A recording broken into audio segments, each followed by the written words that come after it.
My name is Cameron Nichols, and this is my interpretation of a couple of the marketing myths that exist in the current era and whether they are real or truly are a thing of fairy tales. To start off, marketing is all about communicating and exchanging offerings that have value for whoever you are dealing with, whether that be customers, clients or partners. It's making your customer believe that what you're selling them is truly needed in their lifestyle.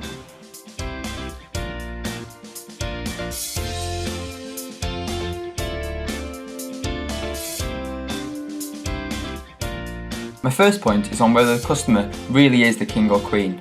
Now, as far as marketing point of view goes, they should be. However, this ideology does not always run right through every department in the company.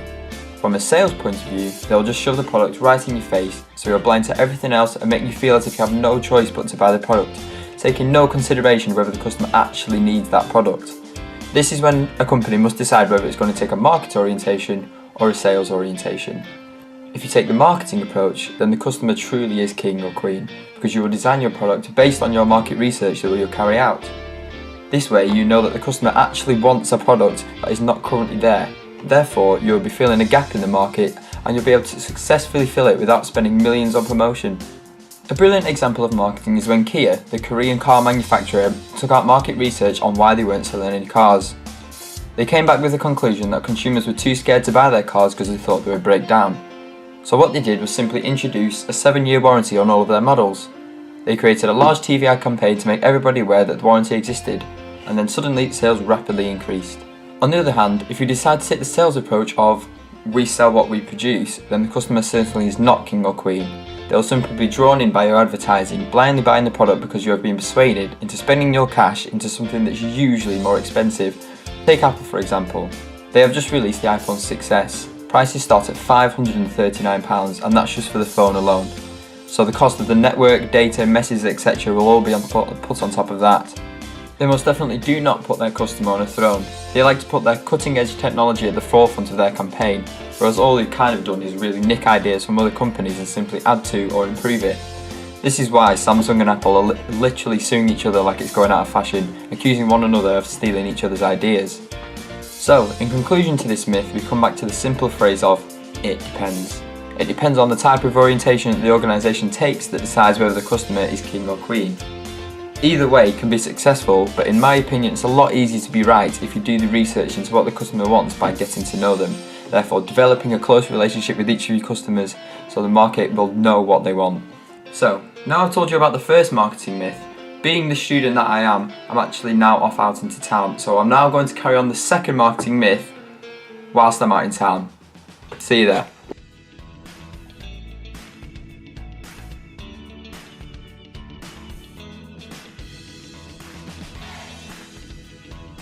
Now this is the biggest myth of them all. It's my belief that a small company is almost destined to fail if it cannot market itself correctly. As a small company, it's essential that you build your client base and create a relationship with your customers so they'll not only return but tell other people about you. A much more personal relationship can be built if you're an SME. That way you can plant yourself firmly in the market and carry on to grow from there. Continuously adding and expanding your client base is meaning growth and hopefully more profit to your company. Usually in an SME, your stakeholders will have a strong view over you. For example, in the past, Tesco used to agree a price in advance with suppliers known as the front margin, but it had 24 ways of subsequently getting a better deal known as the back margin. If you are a small company that supplies Tesco with, let's say, sausages, then you are most likely to be many suppliers of Tesco. But to you, Tesco might be 90% of your income. If one day, Tesco suddenly decide they don't want to pay £2.50 per unit, but instead only want to pay £2 per unit, then you're on a very difficult situation. Because if you refuse to make that deal, then Tesco will most likely pull out, and it will not make a difference to them. However, it will completely destroy your business if you suddenly lose 90% of your custom. Therefore, this will be demonstrating a strong stakeholder view as you will be dictated externally on what you can or cannot do. Linking back to the myth of only large companies use marketing is especially important for SMEs to do marketing correctly, because otherwise, if you don't, then the big customer of yours such as Tesco is going to disappear and you're going to be stuck with a lot of stock and no one to sell it to. It was said by Berry in 1983 that customers had to go beyond the one-off sale and come up with the term relationship marketing.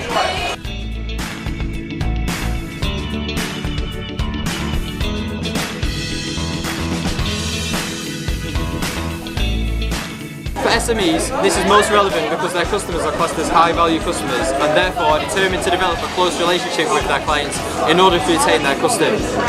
This is when marketing must take a different approach, and you must go into a lot more extensive research into extracting every last detail of what the customer wants, tailoring your product to suit their exact description. This way the customer is not only satisfied but delighted with your products and services and will most likely return again. On the other hand, larger companies who have a huge client base who have less of a relationship with their customer are usually only taking a small brief of an overall idea of what the population as a whole is wanting and coming up with a compromise of all the ideas.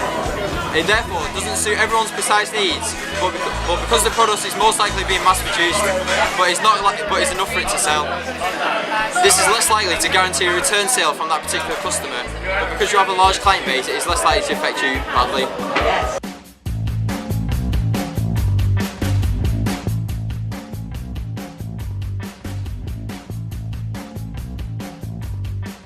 Okay, so it's now the morning after. I'm now going to talk about what I've learned. And to analyse the market environment, a company must be able to understand the macro environments if they are to adapt to the forever changing trends and situations. To understand the macro environment, you must know the framework of PEST. This stands for political, economical, social, cultural, technology, environmental and legal.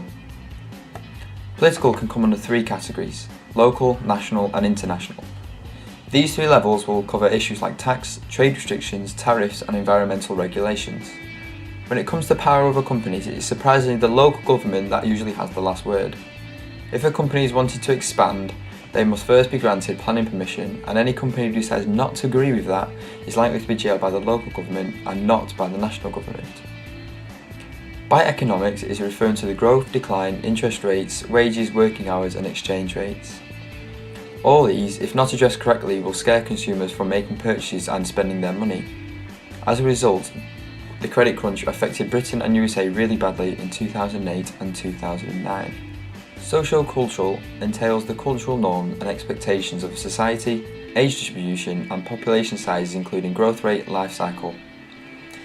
For example, 20 years ago it was normal for a person that when they left high school they would go straight into a full-time job, and only a small minority of people actually went on to university. However, now in 2015 it is a lot more common for high school leavers to go on to higher education. This growing trend was recognised and therefore more universities were built, so now it is a lot more common for large cities to have 2 or even 3 universities so they can accommodate all students in the country. A different example is smoking. As people have become more aware of the health risks that come with smoking, there has been several movements to try and prevent people from smoking. You are now not allowed to smoke inside any public place, and more recently, e-cigarettes are also being banned in certain places too. As well as this, cigarettes were not allowed to be advertised anywhere. Take Marlboro for example. They used to have a large advertising deal with a Formula 1 racing team, but as soon as the new law came in, this was dropped instantly. This is a lot different to 30 years ago when a vast majority of people smoked inside and also around young children. Technology is sometimes hard to keep up with, as it is always changing. Therefore, it is essential that you become aware and accustomed to using new technology that may help your marketing campaign. Facebook is proclaimed to be an ad-run business, therefore relying on companies to pay Facebook to put their ad onto millions of people's screens so that it was impossible for the consumer to miss. It is now a lot more common for companies to be pressured into being more environmentally aware, sustainable and able to reduce its carbon footprint, whether this is by reducing the amount of waste or using a greener source of energy. This is because if a consumer has a choice of buying from a green company, they will most likely go there.